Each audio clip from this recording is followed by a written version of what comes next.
Hey Warriors fans, Scott Warras here inside the Time of Grace Center where Wisconsin Lutheran wins their 6th straight in the all-time series over the Muskies of Lakeland, 84-74. A lot of guys with career days. Ben Lubbers was one of them. We'll get to Ben in just a second. We'll start as always with the 9th-year head coach, Aaron Aanonsen. Coach, you played 11, 10 of them scored. Big picture, you're looking at the box score right there. How much of today is the formula that you need this year to get the success that you all want? Yeah, that is the formula. You know, the whole is greater than the sum of its parts, and I think it showed tonight. We had some real, guys step up, like the guy to my left, and just really proud of the energy and the leadership he brought tonight. We talked through this game. Let's talk offense first of all. Sam Hans kind of was your steady Eddie in the first half, 15, a career high, all coming in the first half. What did those first 20 minutes for Sam do for your offense as a whole, did you think? I think it opened things up. He's a shooter, he just needed to get going a little bit. So he saw one go through, and it was fun watching him play. Second half, Coach, I said at some point during the broadcast, I said, Ben Lubbers' free throws is the best offense the Warriors have, 10 out of 12, but getting inside, we'll talk about rebounding in just a second, but stick-to-itiveness out of Ben and your bigs. Yeah, I thought we did a bit better job moving it, getting downhill. The one thing we kept reinforcing was we were in bonus early. Yes. And we did not shoot very great tonight. So it's like, just get to the paint. Yeah. Good things will happen. And when we did that, like this guy did a good job of it, good things happened. Okay, so you had 54 total rebounds. You out-rebound them 54-34. 27 defensive, which means 27 offensive rebounds. Even a comm major like me can do that math. Have you ever been part of a game where you looked at that stat sheet and your team had 27 offensive rebounds? Boy, it was impressive. I don't think here we have. Not here. Maybe my old days at Lakeland we've had that, but it was just good to see guys being aggressive, getting on the glass. That's what we're trying to emphasize. Mm-hmm. So, we didn't do a great job on Wednesday night. We refocused, and again, guys like this have stepped up and did a great job tonight. Last thing for you, I do want to ask you about the defense, obviously, because in the wins and losses, certainly you can see the point totals and what you guys have to do defensively to win games.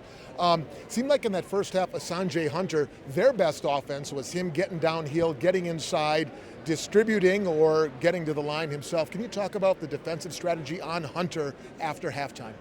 Yeah, he's a tough guard. He's really fast. They spread it out. They have shooters. So times when you overhelp, you leave guys wide open. And on the year, they shoot 33% from the arc. You kind of extrapolate that out. That's like 50% from two.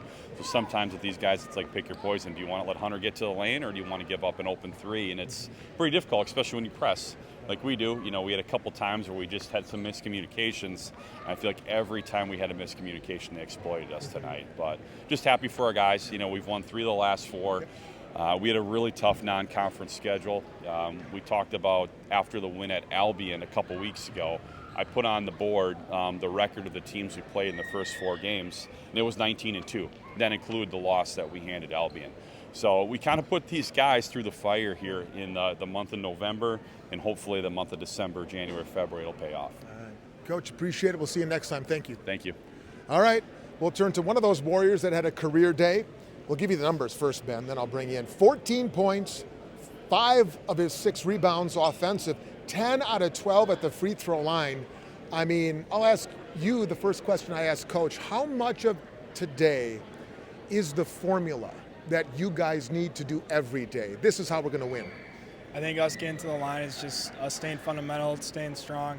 If we're just going to shoot threes, we're just settling, and our best offense is getting to the paint, get those inside-out threes if they're there too. Mm-hmm. We talk about what happened inside, and you had 5 of the 27 offensive rebounds, just wild. Was that something that was expressed at halftime? Was that a game goal going in? Not that you guys were going to get 27 offensive rebounds, but the presence inside, was that something you guys talked about early? Yeah, for sure. I mean, at Aurora, we kind of got killed on the offensive glass, so today that was an emphasis, and I feel like we did a good job bouncing back from Aurora and learning from our mistakes as well. Yeah. Coach mentioned it, kind of the meat grinder of a non-conference schedule that you guys have gone through. Where are you right now? I mean, 1-1 in the NAC, but in terms of chemistry and cohesion and the vibe, I mean, tonight, 10 guys score. Where are things for fans who are tracking maybe behind the scenes? I'd say we're a pretty tight group. Yeah. We all get along well. If someone's going to have to step up, we're all happy for them, and we just want to win games and kind of just carry on that legacy from the past couple of years. Yeah, for sure. Warriors 84, Muskies 74. Ben Lubbers, one of 2 Warriors with career highs. Jaquel Chisholm, second career double-double. A lot of gaudy numbers here, Ben. Congratulations. We'll see you next time. Thanks for watching, everybody.